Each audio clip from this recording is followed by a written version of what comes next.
तो स्वागत है आपका एक ऐसी सफर पर जो आपको बिहार के कुछ सबसे खौफनाक और अनसुने क्राइम केसों से रूबरू कराएगी। हम आपके सामने पेश करने वाले हैं बिहार में हुए 10 ऐसे अपराध जिन्हें जानकर शायद आप सोचेंगे कि क्या ये फिल्म की स्क्रिप्ट है या असलियत, लेकिन अफसोस ये सब हकीकत है और बहुत ही डरावनी हकीकत। तो भाई, अगर आप सोच रहे हैं कि अरे ये सब तो पुराने केस हैं, आज कौन याद करेगा, तो रुकिए, क्योंकि इन केसों की सच्चाई जानने के बाद शायद आपके रोंगटे खड़े हो जाएं। और शुरुआत करते हैं केस नंबर 1 से, 12 नरसंहार। जी हाँ, एक ऐसी घटना जिसने जातीय हिंसा के नाम पर बिहार को शर्मसार कर दिया। सोचिए, एक रात जब 500 माओवादी हथियारबंद लोगों ने 35 निर्दोषों की गर्दनें काट दी, और हमारी प्यारी प्रशासन ने क्या किया? वही जो वो सबसे अच्छा करते हैं, बिल्कुल कुछ नहीं। तो क्या आप इस नरसंहार के बारे में जानने के लिए तैयार हैं? अगर हाँ, तो वीडियो को लाइक कर दीजिए, चैनल को सब्सक्राइब करिए और घंटी को दबाना न भूलिए, ताकि आप हमारे अगले खौफनाक केस के अपडेट्स मिस न करें। क्योंकि यहाँ सिर्फ कहानियां नहीं सुनाई जाएंगी, यहाँ सच्चाई को उसके सबसे भयानक रूप में दिखाया जाएगा। इंडिया रंगों, परंपराओं और प्राचीन ज्ञान से भरा देश, लेकिन इस खूबसूरती के पीछे एक काला सच भी छुपा है। एक सामाजिक व्यवस्था जो सदियों से लोगों को जकड़े हुए है। ये है जाति व्यवस्था, एक ऐसी व्यवस्था जो इंसान के जन्म से ही उसकी औकात तय कर देती है। कई पीढ़ियों तक इस व्यवस्था ने नीची जातियों का शोषण किया, उन्हें बुनियादी अधिकारों से वंचित रखा गया, भेदभाव का सामना करना पड़ा और उन्हें नीचा दिखाया गया। हालांकि इस दमनकारी व्यवस्था को खत्म करने के प्रयास किए गए हैं, लेकिन इसकी जड़ें बहुत गहरी हैं और कभी-कभी इन जड़ों से हिंसा के भयानक रूप सामने आते हैं। ये ऐसी ही एक घटना की कहानी है, नफरत, खून खराबे और न्याय की लड़ाई की कहानी। एक ऐसी कहानी जिसने पूरे देश को हिलाकर रख दिया। ये है 12 नरसंहार की कहानी। 1922 का दशक। यह दशक भारत के इतिहास में एक महत्वपूर्ण मोड़ था। भारत के लिए एक अशांत समय, राजनीतिक अस्थिरता और सामाजिक उथल-पुथल का दौर। आर्थिक उदारीकरण देश में तेजी से फैल रहा था, जो अपने साथ उम्मीदें और अनिश्चितता दोनों लाया था।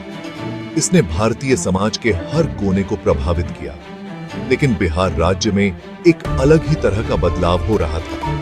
यहाँ की समस्याएं और चुनौतियां बाकी देश से अलग थीं।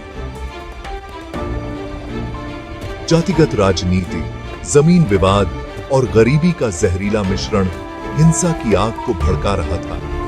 यह एक ऐसा समय था जब सामाजिक ताने बाने में दरारें पड़ रही थीं।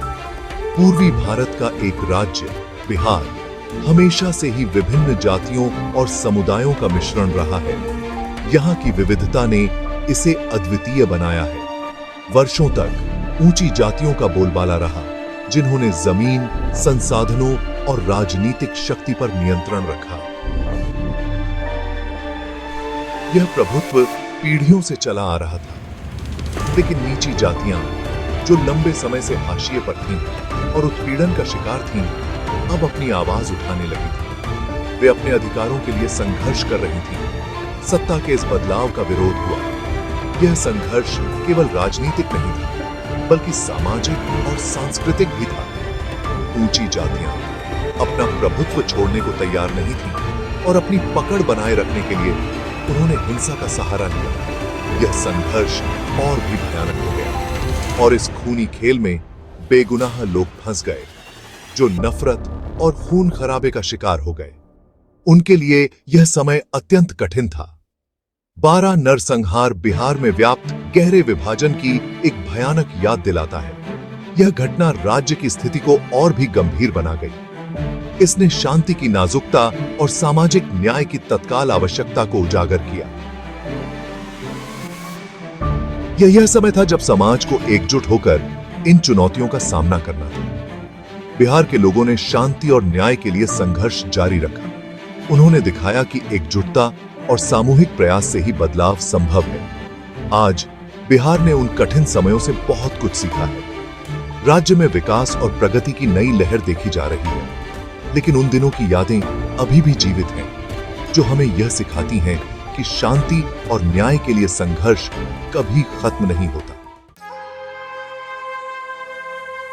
बिहार के बीचों बीच खेतों और जंगलों के बीच बसा हुआ था बारा गांव। इस क्षेत्र के कई गांवों की तरह बारा भी भारत की जाति व्यवस्था का एक नमूना था। ऊंची जातियां, मुख्य रूप से भूमिहार, सत्ता पर राज करते थे, जबकि नीची जातियां, जिनमें दलित और मुसलमान शामिल थे, गुजारा करने के लिए संघर्ष करते थे। 1990 का दशक बारा में बदलाव की लहर लेकर आया। सामाजिक न्याय की हवा चल रही थी, जिससे नीची जातियों को अपने अधिकारों की मांग करने की शक्ति मिल रही थी। वे शिक्षा, जमीन के स्वामित्व और राजनीतिक भागीदारी की मांग कर रहे थे। हालांकि इस नई आत्मविश्वास को प्रभावशाली जातियों की शत्रुता का सामना करना पड़ा। तनाव बढ़ता गया और कभी कभार झड़पें और धमकियां होने लगी। गांव बारूद के ढेर की तरह था, बस एक चिंगारी की देर थी। और फरवरी 1992 की एक भयानक रात को वह चिंगारी भड़क उठी। जो घटनाएं घटीं, उन्होंने बारा का नाम इतिहास में हमेशा के लिए दर्ज करा दिया। अकल्पनीय आतंक की एक रात, जिसने बिहार की आत्मा पर एक गहरा घाव छोड़ दिया। खंड 4, 12 फरवरी 1992। जिस दिन आसमान टूट पड़ा, यह एक ऐसी रात थी जो हमेशा के लिए इतिहास में दर्ज हो गई। 12 फरवरी 1992 की रात बारा पर किसी और रात की तरह छा गई। गांव की गलियां शांत थीं और चांदनी रात की ठंडी रोशनी में नहाई हुई थी। हवा में झींगुरों की आवाज और कुत्तों के भौंकने की आवाज गूंज रही थी। यह एक सामान्य रात की तरह लग रही थी, लेकिन यह शांति धोखा दे रही थी। दिन भर की थकान के बाद गांव वाले अपने घरों में लौट आए थे, अपने परिवारों की शरण में सुकून की तलाश में। वे अपने बच्चों के साथ हंसी मजाक कर रहे थे और दिन भर की मेहनत के बाद आराम कर रहे थे। उन्हें नहीं पता था कि एक तूफान उठने वाला है। आसमान में काले बादल घिरने लगे थे और हवा में एक अजीब सी बेचैनी थी। हथियारबंद लोगों का एक समूह, जो कथित तौर पर ऊंची जाति के रणवीर सेना से जुड़े थे, ने गांव को घेर लिया। वे छाया में छिपे हुए थे, अपने इरादों को अंजाम देने के लिए तैयार। उनकी आंखों में नफरत और इरादे का खौफनाक मिश्रण झलक रहा था। उनके चेहरे पर एक अजीब सी क्रूरता थी, जो उनके इरादों को स्पष्ट कर रही थी। वे बदला लेने के लिए वहां आए थे, नीची जातियों के बढ़ते प्रभाव को कुचलने के लिए। उनके कदमों में एक अजीब सी तेजी थी और उनके हाथों में हथियार चमक रहे थे। अंधेरे की आड़ में वे चुपके से गांव में घुस गए। उनकी चाल इतनी सधी हुई थी कि किसी को उनकी उपस्थिति का आभास तक नहीं हुआ। उनके कदम चुप थे, उनकी चाल तेज और सटीक थी। वे एक एक करके गांव की गलियों में फैल गए, जैसे शिकारी अपने शिकार की तलाश में। वे भूतों की तरह चल रहे थे। उनकी उपस्थिति मौत और विनाश का संकेत थी। उनकी हरकतें इतनी सधी हुई थीं कि किसी को उनकी उपस्थिति का आभास तक नहीं हुआ। रात के सन्नाटे को जल्द ही गोलियों की गूंज और बेगुनाहों की चीखों से तोड़ा जाने वाला था। गांव वाले अपनी जान बचाने के लिए इधर उधर भागने लगे, लेकिन उनके पास कोई रास्ता नहीं था। 12 फरवरी 1992 की रात बारा की याददाश्त में हमेशा के लिए उस रात के रूप में दर्ज हो गई जिस दिन आसमान टूट पड़ा था। यह एक ऐसी रात थी जिसने गांव की आत्मा को हिलाकर रख दिया और उसकी गूंज आज भी सुनाई देती है। खंड 5, खून खराबा और अफरा तफरी। यह वह रात थी जब बारा गांव ने अपने सबसे बुरे सपने को हकीकत में बदलते देखा। पहली गोली चली जिसने रात के सन्नाटे को तोड़ दिया। यह गोली एक संकेत थी, एक शुरुआत थी उस खौफनाक रात की। दहशतजदा गांव वाले गोलियों की कर्कश आवाज और अपने पड़ोसियों की चीखों से जाग गए। हर कोई अपने घरों से बाहर निकलने की कोशिश कर रहा था, लेकिन बाहर मौत उनका इंतजार कर रही थी। बारा में अफरा तफरी मच गई, क्योंकि हमलावर बंदूकों और तलवारों से लैस होकर उत्पात मचा रहे थे। वे किसी को भी नहीं बख्श रहे थे। हर तरफ खून और चीखें थीं। वे घरों में घुस गए, पुरुषों, महिलाओं और बच्चों को घसीटते हुए बाहर निकाल लाए।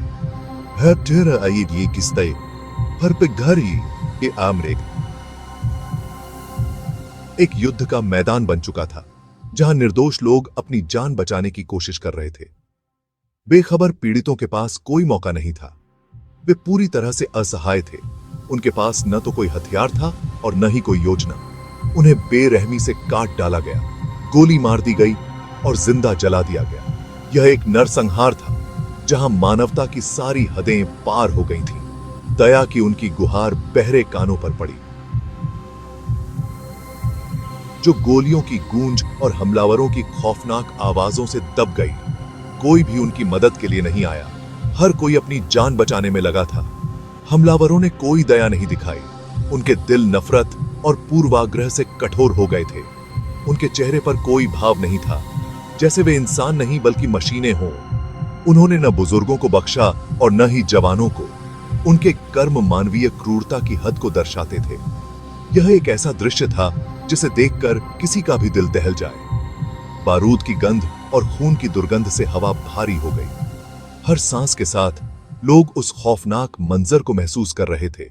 जैसे अचानक आए थे, वैसे ही हमलावर रात के अंधेरे में गायब हो गए। पीछे छूट गया अकल्पनीय आतंक का मंजर। वे अपने पीछे सिर्फ तबाही और मौत का निशान छोड़ गए। कभी शांतिपूर्ण रहा बारा गांव अब कब्रिस्तान में तब्दील हो चुका था, जो मारे गए लोगों के शवों से पटा हुआ था। हर तरफ सिर्फ लाशें और खून था, जैसे यह कोई युद्ध का मैदान हो। इसके बाद जो सन्नाटा छाया, वह बहरा कर देने वाला था, जो केवल बचे हुए लोगों के रोने की आवाज से टूट रहा था। यह सन्नाटा उस दर्द और पीड़ा का प्रतीक था जो बारा गांव ने उस रात झेला।